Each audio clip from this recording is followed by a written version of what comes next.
Assalamualaikum warahmatullahi wabarakatuh and good day everyone, especially to you sir. I am by Sandra Ayusop and we are the group 9. Today we're going to discuss about the last topic entitled amortization. Before we proceed to the main topic, introduce ko muna yung members ng group 9 na magre-report sa concept ng amortization. No, the first one is the nature of amortization and finding the size of each payment to be discussed by myself, followed by the finding the outstanding principal to be discussed by Mr. Yori Ontango, and the amortization with final regular payment to be discussed by Mr. Saiden Sungkaran, and lastly, the amortization schedule to be discussed by myself also. Actually, the amortization schedule is kay Musarraf, kay Mr. Musarraf Salik to, kaso unfortunately hindi siya makaka-report. Kaya ako na lang magdi-discuss ng kanyang report.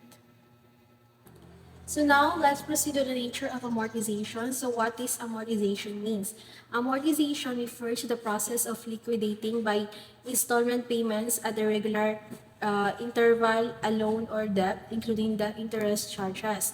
Amortization also implies that the amount irregularly paid to the discharge and obligation is of equal size. So meaning ang amortization ay isang process ng unting-unting pagbabayad kumaga installment ng mga utang sa pamamagitan ng regular or pantay-pantay na payment. Ang mga hulog na ito ay kasama na ang principal. Alam naman natin kung anong principal, di ba? Ito yung inutang na halaga, yung mismong payment, yung mismong halaga ng inutang, no? And ang interest naman, ito siya yung bayad na paghihiram ng pera. So, bigyan ko ng halimbawa about sa amortization. So, familiar ba kayo sa sinasabing Bombay?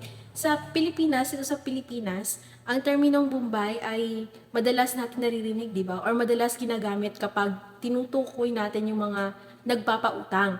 Karaniwang is yung mga Indian nationals, di ba? Na nagbibigay sila ng pautang na may daily or weekly na hulog. So, mapapansin nyo kapag or kung may makita kayong Bombay na may hawak na papel na maliit, di ba? Kasi doon nila tinitake note yung mga halaga at yung mga date kung kailan at kung magkano yung binayad ng isang borrower. So, ang halimbawa nito is let's say Maria.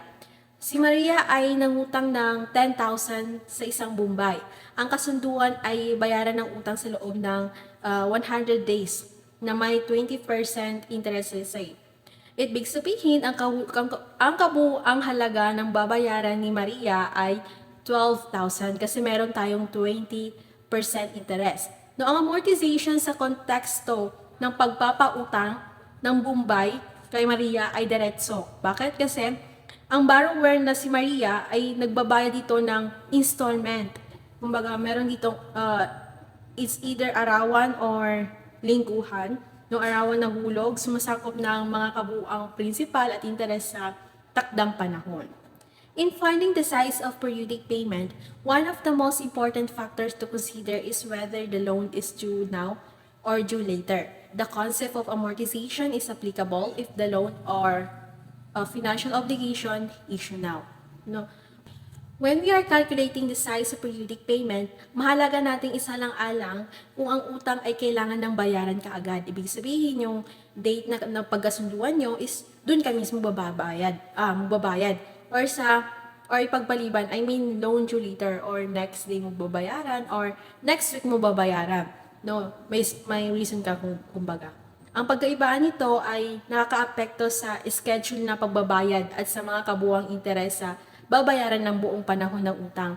Dahil naiiba yung time, naiiba yung date, kasi nga magbabayad ka ng next day at hindi doon sa pinagkasunduhan yung araw. Ang concept ng amortization ay applicable sa mga kasalukuyang utang. Ibig sabihin, ang borrower ay may obligasyon at responsibilidad ng magbayad ayon sa napagkasunduang schedule. Ang schedule ay napaka-important dahil doon mismo makikita yung magkano yung halaga na ibabayad ng isang borrower at kung kailan ito magbabayad. Meron kasi yung specific na date.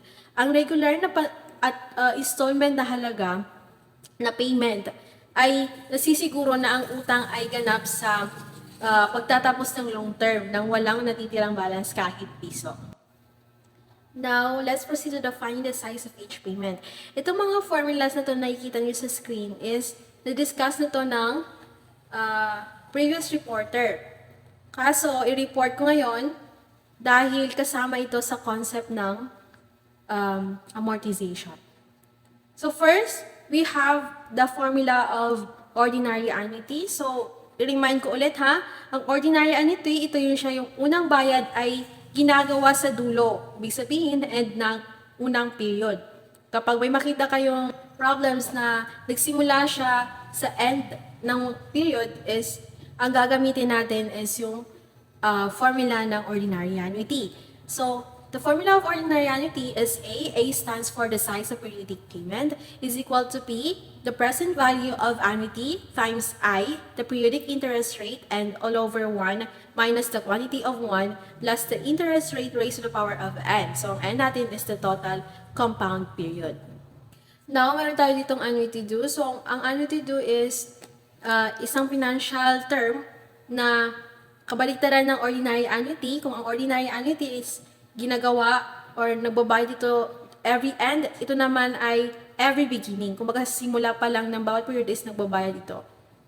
Ang gagamitin natin na formula is either the two. Kung saan kayo komportable, kung saan kayo madalian na isolve yung isang problem, ay pwede natin gamitin. So later on, magbibigay ako ng isang example at aalamin natin kung itong dalawang formula na to is same result din sila. No? We have here the A. A is equal to P times 1 all over 1 minus the quantity of 1 plus the interest rate raised to the power of negative n. All over I times the quantity of 1 plus the interest rate raised to the power of negative 1. So, pwede rin natin gamitin na sa babang formula na A is equal to P times interest rate all over 1 minus the quantity of 1 plus the interest rate raised to the power of negative n times 1 plus interest rate. Next, the deferred annuity. So what is deferred annuity means? It might refers to the debt payment that has been postponed. Kumbaga na-delayed yung payment na yon. So halimbawa na lang ito, kung ang isang kumpanya ay nagkaroon ng problema tungkol sa pera or tungkol sa mga financial, maaari nilang pag-usapan ng kanilang utang ay pagpaliban muna or i-reschedule kumbaga kasi madi-delay. So yun yung deferred annuity. So meron tayo ditong dalawang formula gaya ng annuity due. Due is meron tayong dalawa again. A is equal to P times 1 all over 1 minus the quantity of 1 plus the interest rate raised to the power of negative n all over interest rate times 1 plus the interest rate raised to the power of m. So, may bago dito, no? Yung m. Ang m is a period of deferment. So, ang formula nun is m is equal to m minus 1. So, or, meron din tayo ditong isang formula. A is equal to P times 1 times 1 plus interest rate raised to the power of m all over 1 minus the 1 plus the interest rate raised to the power of n. So next, meron din tayo ditong general ordinary annuity. So general ordinary annuity is the board term that refers to any ordinary annuity from the word general. So kapag meron general ordinary annuity, meron din naman general annuity due.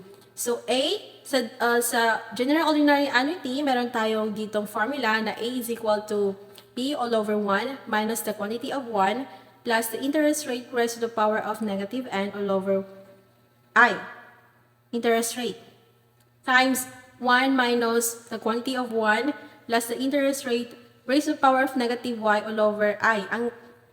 So, may nabago rin dito, no? Yung y. Ang y is, it is the number of payment interval in an ordinary annuity. It is refers to the total number of payments made by over the life the annuity. Kumaga, ito siya yung total number of payment. Yung I na yon. So, meron tayo dito ang general annuity due. The A is equal to P all over 1 minus the quantity of 1 plus I raised to the power of negative n all over interest rate times 1 plus interest rate to the power of raised to the power of y minus 1 all over the interest rate. So let's proceed sa mga examples. So example 1.1, the cash price of a shop equipment was 120,000. Sander bought it with a down payment of 20,000 and the balance was payable at the end of every quarter for 2 years. If money was worth 10% compounded quarterly, how much Sander pay at the end of every quarter? So, ang sabi doon sa problem na yun is every quarter. Kumbaga, ang gagamitin natin, again, is yung ordinary annuity. Kasi sa dulo siya magbabayad ng utang. So, ang formula na yon is A is equal to P times 1 all over 1 minus the quantity of 1 plus the interest rate raised to the power of negative n. So, the given, meron tayo ditong P. Bakit 100,000 samantala 120,000 yung original price? So, ang gagawin natin ngayon is yung original price, since may down payment na 20,000, ima-minus lang natin. So, 120,000 minus 20,000 is equal to 100,000. So, ang I natin is 0.025. Ang ginawa lang natin dito is yung rate natin is i-divide natin doon sa frequency. So, di ba, ang interest rate natin is 10%, right? So, i-divide natin sa frequency natin na compounded quarterly. Ang compounded quarterly is, 4. The value of compounded quarterly is 4. Kaya, 10% divided by 4 is 2.5%. Then, magiging 0.025% kapag i-convert natin to into decimal. So, paano natin nakuha yung n? Ang n is T times F. Ibig sabihin, yung period natin, iti-times natin doon sa F. Ang period natin is 2 years, right? 2 years. So, compounded quarterly, 4. So, 2 times 4 is 8. Kaya yun yung magiging value ng n natin. So, next, substitute natin yung mga value doon sa formula. 100,000 times yung I natin, 0.025 all over 1 minus 1.025, i-direct na i-plus sa 1, then raise to the power of negative 8. Now, yung may numerator at denominator, yun muna yung uunahin natin i-solve. So, magka-come up tayo ng answer na 0.139467. Saka natin ito ita-times doon sa P natin. So, yung P natin is 100,000 times 0.139467. So, ang total is 13,946.70. So, the conclusion is, therefore, this means that to discharge a debt of 100,000 for 2 years, if money was worth 10% compounded quarterly, Sander paid 13,946.70 at the end of every 3 months. Meron tayo ditong second example, the example 1.2. Chloe brought 400,000 at 6% interest compounded monthly for the additional working capital of her business. She settled her debt by making equal payments at the beginning of each month for 3 years. How much was her monthly payment? So, na-mention dito ang beginning of each month. So, ang gagamitin natin na formula is the annuity due. So, the formula na yon is A is equal to P times 1 all over 1 minus the quantity of 1 plus the interest rate raised to the power of n all over the interest rate times the quantity of 1 plus the interest rate raised to the power of negative 1. So, the given, 400,000, 0.005. Alam naman natin kung paano yun kukunin. Then, n is 36. Next, substitute natin yung value. Then, isolve natin yung may numerator denominator at yung may exponent. Tapos, saka natin ito siya ita-times doon sa P. So, 400,000 times 0.0304222 times 0.995025. Sum up tayo ng answer na 12,108. So, meaning, Chloe paid 12,108 every beginning of the month for 3 years to settle her loan of 400,000 that earn an interest of 6% compounded monthly. So next, maalala niyo na sinabi ko na itatry natin itong dalawang formula ng annuity due. So ito yung another formula. So tingnan natin kung same rin sila. So same rin sila ng answer, 12,108. So ang formula na yon is A is equal to P times interest rate all over 1 minus the quantity of 1 plus the interest rate raised to the power of negative n times 1 plus the interest rate. So, yun yung formula. So, mag-come up tayo na answer na 12,108. So, same din sila ng result. Ibig sabihin, kahit saan nyo gusto na gamitin yung dalawang formula na yun, kapag kukunin natin yung value in the beginning of each month. No? Kapag kukunin natin yung answer na gamit yung formula na annuity due. Now, we proceed to example 1.3. So, Princess bought a house and lot for 2,500,000 and made 7,000 down payment. The balance was paid in monthly installment for 10 years, with the first payment due at the end of 1 year. How much was the size of monthly payment if money was worth 15% compounded quarterly? So, ang gagamitin natin na formula is a deferred annuity. So, bakit deferred annuity? Kasi na-delay si Princess sa pagbayad ng kanyang first payment. Kasi ang gusto niya, ay ang first payment due is at the end of 1 year. Kumbaga, na-delay, na-postpone na 1 year. Kasi doon siya magbabayad sa end ng 1 year. Nang gagamitin natin na formula is A is equal to P, raised to the power of 1 all over 1 minus the 1 plus interest rate raised to the power of negative n all over the interest rate times 1 plus the interest rate raised to the power of m. So the given here is the P is bakit 1,800,000 to siya? So ang gagawin natin is i-minus lang natin yung original price ng house and lot doon sa down payment.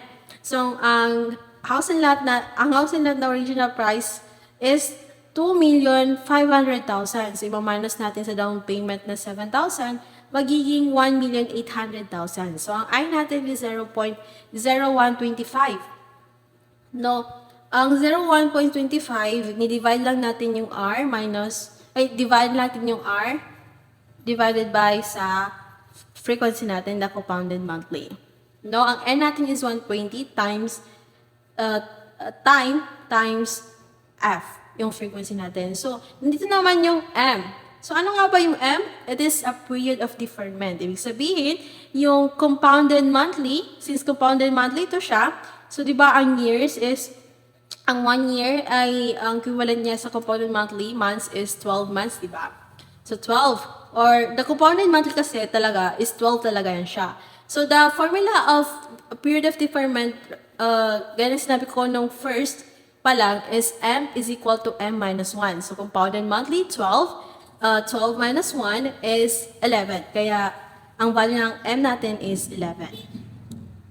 Now, next na gagawin natin is substitute natin yung value doon sa formula. Yung 1,800,000 times 1 all over 1 minus the quantity of 1.0125 raised to the power of negative 120 kasi yun yung n natin. So, i-divide natin sa I ang 0.0125 times doon sa 1.0125 raised to the power of 11. I-direct add natin yung 1 sa 0.0125.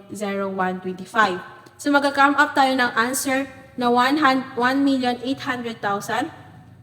Ito times natin doon sa 0.016133 times 1.146424. So, ang answer nun is 33,292.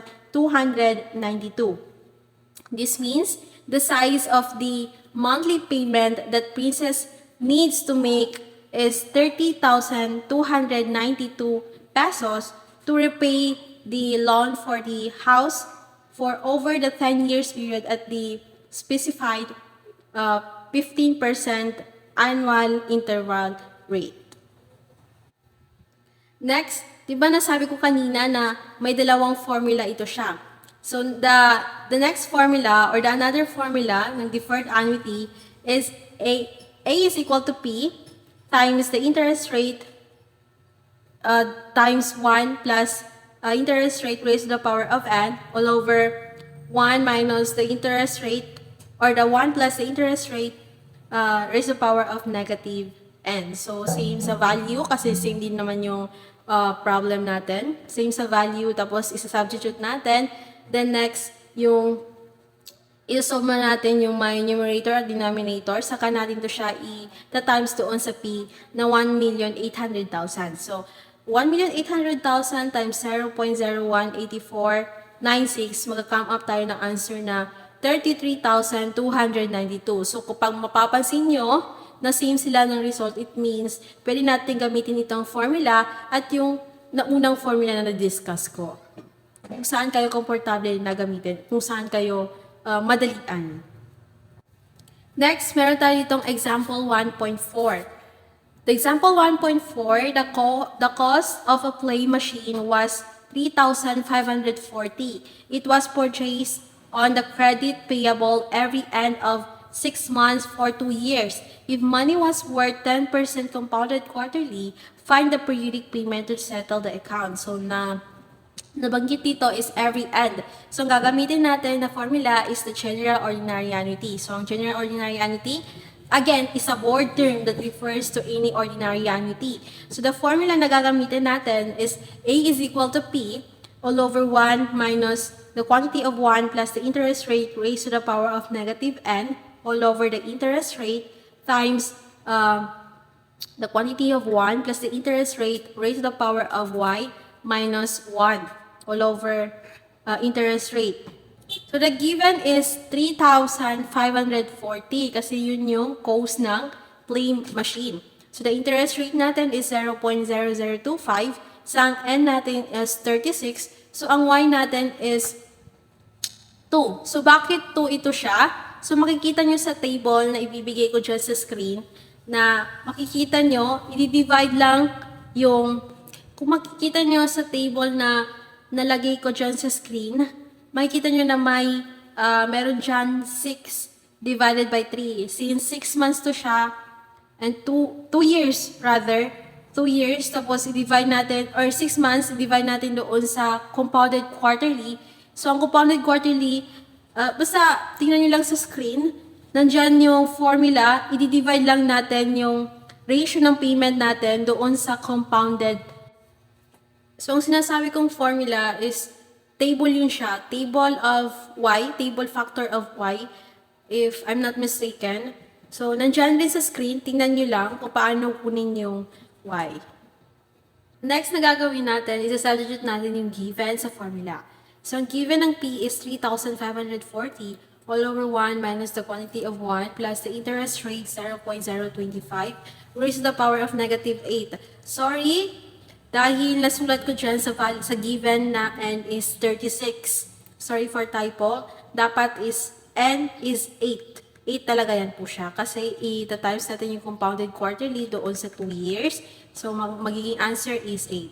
2 times 4 is 8. Tapos, i-divide natin doon sa interest rate na 0.025 times the quantity of 1 plus 0.025 raised to the power of 2, yun yung kasi yung y natin, minus 1 all over 0.025 dahil yun yung I natin. So, next na gagawin natin is yung my bracket. I-solve na natin yun siya.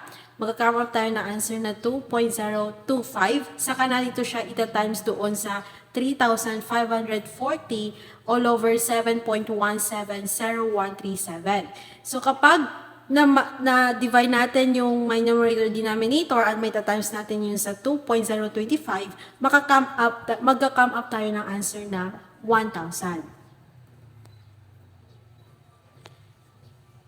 This means that the periodic payment required to settle the account for 3,540 play machine purchase on credit over 2 years period with a 10% annual interest rate compounded quarterly is 1,000.